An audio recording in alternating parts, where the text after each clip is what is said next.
Today's reading starts at Leviticus 25.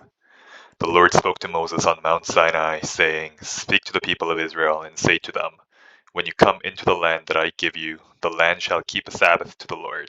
For 6 years you shall sow your field, and for 6 years you shall prune your vineyard and gather in its fruits. But in the seventh year there shall be a Sabbath of solemn rest for the land, a Sabbath to the Lord. You shall not sow your field or prune your vineyard. You shall not reap what grows of itself in your harvest, or gather the grapes of your undressed vine. It shall be a year of solemn rest for the land. The Sabbath of the land shall provide food for you, for yourself, and for your male and female slaves, and for your hired worker and the sojourner who lives with you, and for your cattle and for the wild animals that are in your land. All its yield shall be for food. You shall count 7 weeks of years, 7 times 7 years, so that the time of the 7 weeks of years shall give you 49 years.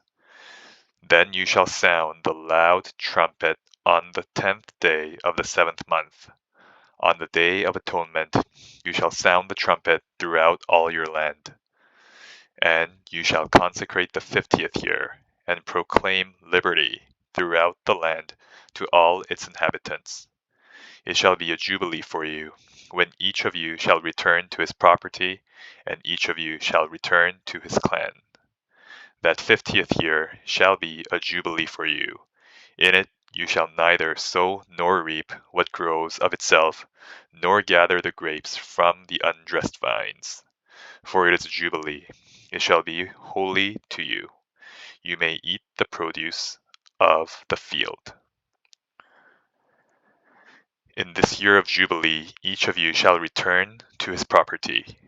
And if you make a sale to your neighbor or buy from your neighbor, you shall not wrong one another. You shall pay your neighbor according to the number of years after the Jubilee, and he shall sell to you according to the number of years for crops. If the years are many, you shall increase the price, and if the years are few, you shall reduce the price, for it is the number of the crops that he is selling to you. You shall not wrong one another, but you shall fear your God, for I am the Lord your God.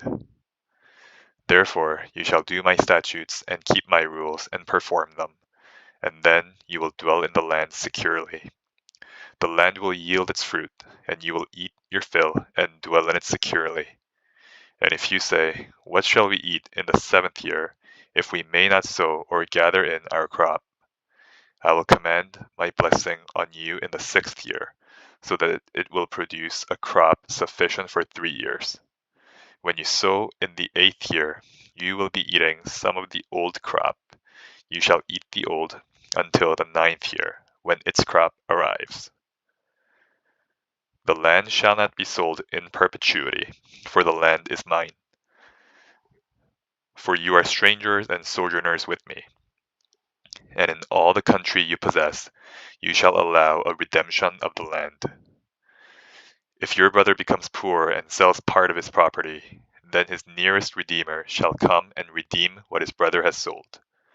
If a brother has no one to redeem it, and then himself becomes prosperous and finds sufficient means to redeem it, let him calculate the years since he sold it, and pay back the balance to the man to whom he sold it, and then return to his property. But if he does not have sufficient means to recover it, then what he sold shall remain in the hand of the buyer until the year of Jubilee. In the Jubilee it shall be released, and he shall return to his property. If a man sells a dwelling house in a walled city, he may redeem it within a year of its sale. For a full year he shall have the right of redemption.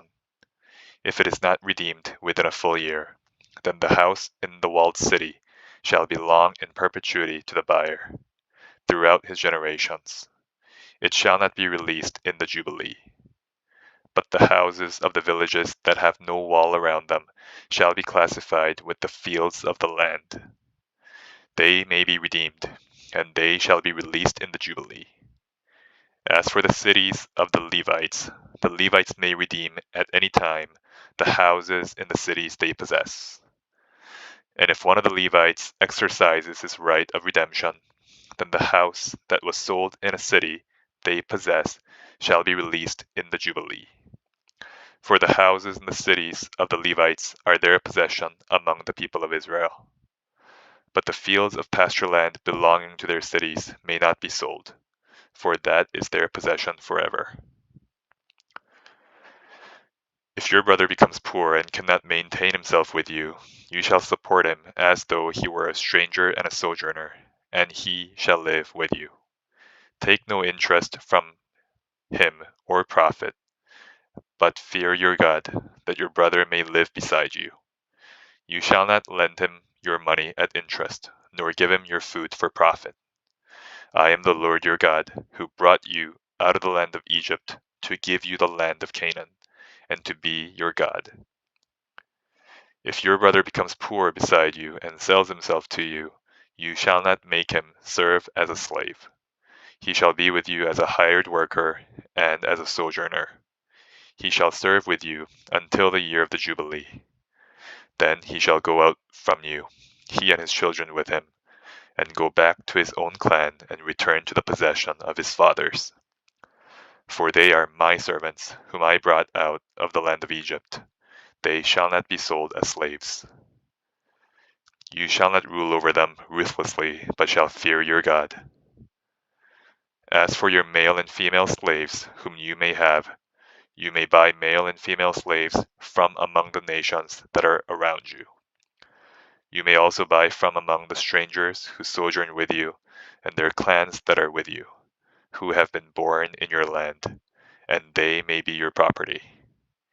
You may bequeath them to your sons after you to inherit as possession forever. You may make slaves of them, but over your brothers, the people of Israel, you shall not rule, one over another ruthlessly. If a stranger or sojourner with you becomes rich, and your brother beside him becomes poor and sells himself to the stranger or sojourner with you, or to a member of the stranger's clan, then after he is sold, he may be redeemed. One of his brothers may redeem him, or his uncle or his cousin may redeem him, or a close relative from his clan may redeem him. Or if he grows rich, he may redeem himself. He shall calculate with his buyer from the year when he sold himself to him until the year of Jubilee, and the price of his sale shall vary with the number of years. The time he was with his owner shall be rated as the time of a hired worker. If there are still many years left, he shall pay proportionately for his redemption some of his sale price. If there remain but a few years until the year of Jubilee, he shall calculate and pay for his redemption in proportion to his years of service. He shall treat him as a worker hired year by year. He shall not rule ruthlessly over him in your sight. And if he is not redeemed by these means, then he and his children with him shall be released in the year of Jubilee. For it is to me that the people of Israel are servants. They are my servants, whom I brought out of the land of Egypt. I am the Lord your God. Now we're at Psalm 32. Blessed is the one whose transgression is forgiven, whose sin is covered. Blessed is the man against whom the Lord counts no iniquity, and in whose spirit there is no deceit. For when I kept silent, my bones wasted away, through my groaning all the day. For day and night your hand was heavy upon me. My strength was dried up as by the heat of summer. Selah. I acknowledged my sin to you, and I did not cover my iniquity. I said, I will confess my transgressions to the Lord, and you forgave the iniquity of my sin. Selah. Therefore, let everyone who is godly offer prayer to you at a time when you may be found. Surely in the rush of great waters they shall not reach him. You are a hiding place for me. You preserve me from trouble. You surround me with shouts of deliverance. Selah. I will instruct you and teach you in the way you should go. I will counsel you with my eye upon you. Be not like a horse or a mule without understanding, which must be curbed with bit and bridle, or it will not stay near you. Many are the sorrows of the wicked, but steadfast love surrounds the one who trusts in the Lord. Be glad in the Lord and rejoice, O righteous, and shout for joy, all you upright in heart. Next read Ecclesiastes 8. Who is like the wise, and who knows the interpretation of a thing? A man's wisdom makes his face shine, and the hardness of his face is changed. I say, keep the king's command because of God's oath to him. Be not hasty to go from his presence. Do not take your stand in an evil cause, for he does whatever he pleases. For the word of the king is supreme, and who may say to him, what are you doing? Whoever keeps the command will know no evil thing, and the wise heart will know the proper time and the just way. For there is a time and a way for everything, although man's trouble lies heavy on him. For he does not know what he is to be, for who can tell him how it will be? No man has power to retain the spirit, or power over the day of death. There is no discharge from war, nor will wickedness deliver those who are given to it. All this I observed while applying my heart to all that is done under the sun, when man had power over man to his hurt.